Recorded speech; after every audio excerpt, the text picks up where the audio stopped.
Mathieu, tu viens de terminer la reconnaissance du parcours.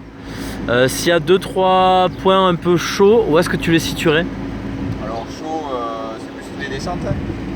La descente, enfin il y a deux descentes en gros dans le parcours qui sont un peu dangereuses. Alors qu'on sort de toutes les collines et pour reprendre la route de Piédate, direction Gand, cette descente il faut faire attention.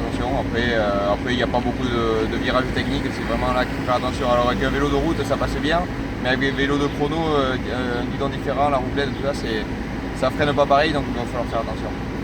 Et au niveau des montées, on voit quand même qu'il y a pas mal de bosses, pas mal de relances à faire. Oui, c'est un parcours assez atypique. En fait, on peut le couper en deux. Un départ assez difficile, avec toute la crête où ça monte, ça descend, c'est tout le temps en prise.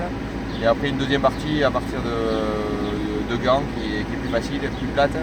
Mais il va falloir garder quand même des forces pour cette partie-là parce que le vent peut jouer une incidence aussi. S'il y a vent de face, ça peut être long.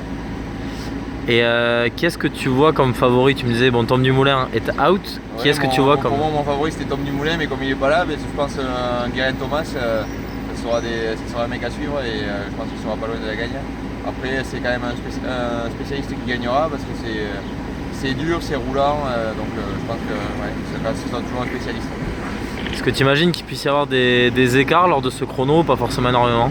Ah, il va y avoir, je pense, pas mal d'écart, ouais, surtout pour les leaders, entre un mec qui est pas bon en chrono et un mec qui est très bon en chrono comme Thomas, il risque de faire la différence. Après, sur le Tour de France, des écarts, on peut en prendre tous les jours, donc bon, voilà, ça va être un chrono important, mais après, il y a encore de la montagne avant et après, donc il n'y a pas de souci.